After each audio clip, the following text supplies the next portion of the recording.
जय हिंद दोस्तों, मैं अंकित शर्मा छोटे से गांव जिला उन्नाव से कलम यू क्लासेस पर आपका स्वागत करता हूं। तो आज पढ़ाना था दूसरा चैप्टर, है ना। लेकिन कुछ इबारती प्रश्न ऐसे हैं जो कि कठिन भी हैं, आते भी नहीं हैं और अलग टाइप के भी हैं। तो आज 3 से 4 क्वेश्चन इबारती प्रश्न जो है हम करवाएंगे। दो संख्याओं का योग 20 और उनका गुणनफल 10 है, उनके व्युत्क्रमों का योग ज्ञात कीजिए। तो यहाँ सबसे पहले आपको पता होना चाहिए कि व्युत्क्रम क्या होता है। व्युत्क्रम, तो व्युत्क्रम का मतलब क्या होता है? जैसे कि एक लिखा नहीं है। व्युत्क्रम का मतलब सीधा याद रखो, उल्टा। तो बस अगर लिखा है x तो x का उल्टा क्या हो जाएगा? 1/x। अगर लिखा है 1/x तो इसका उल्टा क्या हो जाएगा? x। तो व्युत्क्रम का मतलब समझ में आ गया। तो बस सवाल समझ लो, आ गया।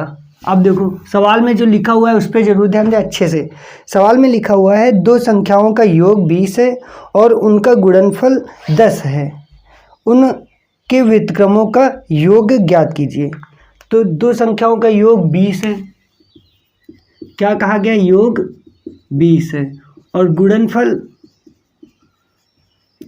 10 है। तो अब देखो, अब हमें संख्या तो पता नहीं, तो सबसे पहले हम मान लेंगे। सबसे पहले लिखेंगे माना दो संख्याएं x और y हैं। दो संख्या हमने क्या मान ली? x और y। तो अब देखो करेंगे क्या। अब हमने x y तो संख्या मान ली, तो अब लिखेंगे प्रश्नानुसार। ये जैसे हमने बताया लिखना जरूर पड़ेगा, प्रश्नानुसार। अब हमने क्या लिख दिया? प्रश्नानुसार। तो अब जो प्रश्न में कहा गया है कि दो संख्याओं का योग कितना है? 20। तो वैसे तो यहाँ पे ये दिया गया है, ये क्या है? दिया गया है, दिया है x + y बराबर कितना है? 20। और गुणनफल कितना है? x गुणे y बराबर कितना है? 10। अब कहा गया है कि मान किसका निकालना है? तो प्रश्नानुसार जो मान कहा गया है प्रश्न के अनुसार उनका व्युत्क्रम। तो अगर x की बात करें तो व्युत्क्रम क्या होगा? 1/x। y की बात करें तो क्या होगा? 1/y। और इनका क्या निकालना है? योग। इसका मतलब हमें मान इसका निकालना है। तो बस अब हल कर देते, 1/x + 1/y। अब देखो यहाँ जब इसको हल करेंगे तो लासा कितना हो जाएगा? xy। और ऊपर क्या हो जाएगा? x + y। बस हमको क्या करना है? मान रख देना। x + y कितना है? यहाँ लिख देते हैं इधर, 20/x गुणे y का मान कितना है? 10। और यहाँ से हमने काट दिया, हमारा आंसर कितना आ गया? 2। तो व्युत्क्रमों का योगफल कितना आ गया? 2। तो ये क्वेश्चन अच्छे से समझ में आ गया होगा। अब आते हैं दूसरे क्वेश्चन पर। तो दूसरा सवाल है किसी धनात्मक संख्या और उसके धनात्मक वर्गमूल का योग 12 है, संख्याएं ज्ञात कीजिए। तो अब देखो क्या कहा गया? किसी धनात्मक संख्या उसके धनात्मक वर्गमूल का योग कितना है? 12 है। तो सबसे पहले हम क्या करेंगे? किसी धनात्मक संख्या तो हम मान लेंगे। अब हमें तो संख्या पता नहीं, इसलिए हमने माना धनात्मक संख्या x है। हमने क्या मान लिया? धनात्मक संख्या x मान ली।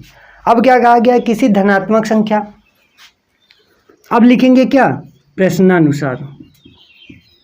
प्रश्नानुसार। अब देखो प्रश्न के अनुसार क्या कहा गया है? किसी धनात्मक संख्या, तो धनात्मक संख्या हमने क्या मानी थी? x और प्लस उसके वर्गमूल मतलब √x, इनका योग कितना है? 12 है। क्वेश्चन देखते रहे ना, तुम्हारी बुक में है ना। किसी धनात्मक संख्या और उसके वर्गमूल का योग कितना है? 12। तो ये हमने कर दिया। अब देखो इस तरह के सवालों में करते क्या है, सबसे पहले तुमको यही ध्यान रखना है। क्या करते हैं? अगर रूट में है तो सबसे पहले रूट को उधर भेज दो, और क्वेश्चन सही लिखा है ना, ठीक है। और इसको क्या कर लेते हैं? इधर ले आते हैं। तो या फिर x को उधर भेज देते, तो √x इधर अकेला बच्चा, उधर जाएंगे तो 12 - x, ये बन गया। अब क्या करेंगे? दोनों ओर वर्ग करने पर लिख देंगे, दोनों पक्षों में या दोनों ओर वर्ग करने पर, दोनों ओर वर्ग करने पर। अब जब दोनों ओर वर्ग करेंगे तो ये देखो ये बन जाएगा क्या? √x का स्क्वायर बराबर 12 - x का स्क्वायर। तो ये तो देखो रूट से स्क्वायर कट गया, क्या आ गया? x। और यहाँ जो है a - b का होल स्क्वायर। तो ए स्क्वायर मतलब 144, थोड़ा डायरेक्ट करने की कोशिश करते हैं। ए स्क्वायर प्लस बी स्क्वायर और माइनस के 2ab करेंगे तो यहाँ 24 क्या हो जाएगा एक्स, ये आ जाएगा 2ab। अब क्या करेंगे, देखो सबको एक तरफ ले जाते हैं। तो यहाँ देखो, यहाँ पे समीकरण बन जाएगा, थोड़ा सा हम जो है इधर करते हैं। यहाँ समीकरण बन जाएगा एक्स स्क्वायर, अब ये x उधर जाएगा तो 24 और एक माइनस के 25x, उसके बाद प्लस के 144 और बराबर में क्या बचा 0। तो अब देखो यहाँ बन गया। अब देखो हमने गुणनखंड विधि बताई थी, गुणा करने पर से 144 आना चाहिए और जोड़ने घटाने पर कितना आना चाहिए 25। तो हमको पता है 16 नहीं है 144 और 16 9 25। तो यहाँ लिखेंगे एक्स स्क्वायर माइनस 16x और माइनस के 9x, क्योंकि माइनस का आना चाहिए इसलिए माइनस के दोनों हो जाएंगे, और प्लस के 144। अब यहाँ देखो x कॉमन हो गया, बचा क्या x माइनस 16, पेन सही से नहीं चल रहा है, और यहाँ पे माइनस के 9 कॉमन ले लेंगे तो बचे क्या यहाँ देखो 9 कॉमन लेंगे तो x बचेगा और माइनस के 16 और बराबर 0।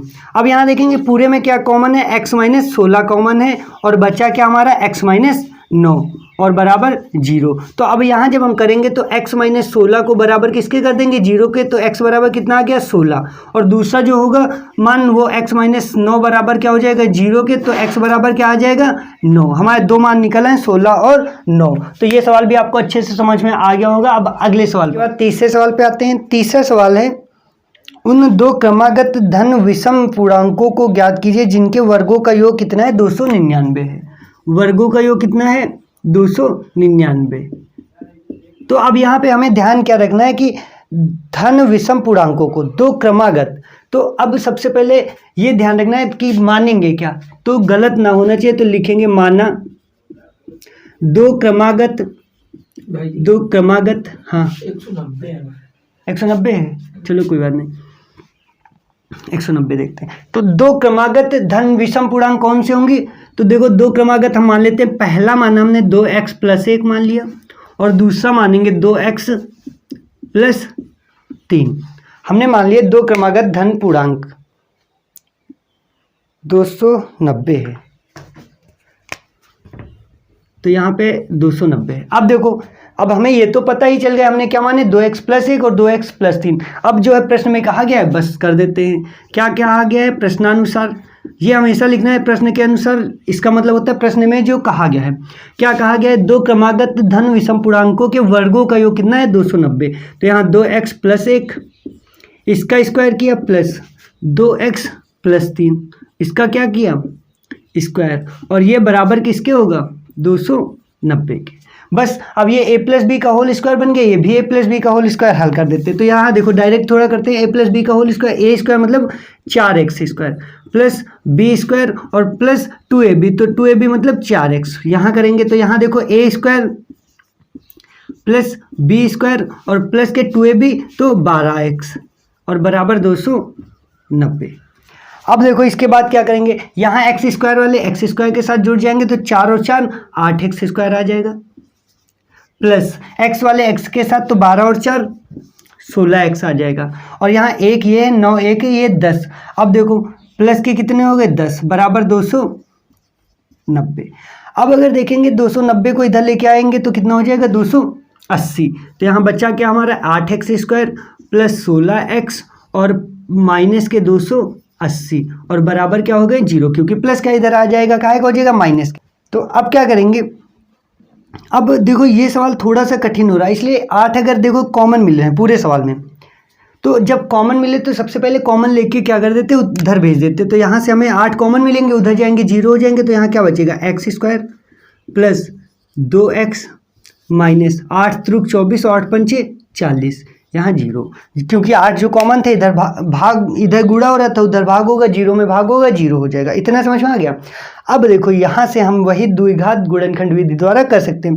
35 किसका किसका गुणनफल होता है 7 बना 35, 7 में 5 चले गए 2 आ जाएंगे, तो इसको कर सकते हैं। तो इधर कर देते हैं। तो यहाँ देखो इसको कैसे लिखेंगे, एक्स स्क्वायर प्लस के 7x माइनस के 5x और माइनस के 35 बराबर 0, क्योंकि साथ में 5 घटा देंगे कितने आ जाएंगे 2। तो यहाँ इसका कॉमन क्या हो गया x, बचा क्या x प्लस 7, इधर क्या कॉमन होगा माइनस के 5, बचा क्या x प्लस 7 और बराबर क्या 0, दोनों हमेशा बराबर आने चाहिए, ये भी ध्यान रखना है। तो x प्लस 7 पूरे में कॉमन हो जाएगा, बचेगा क्या x माइनस 5 और बराबर में क्या आ गया 0।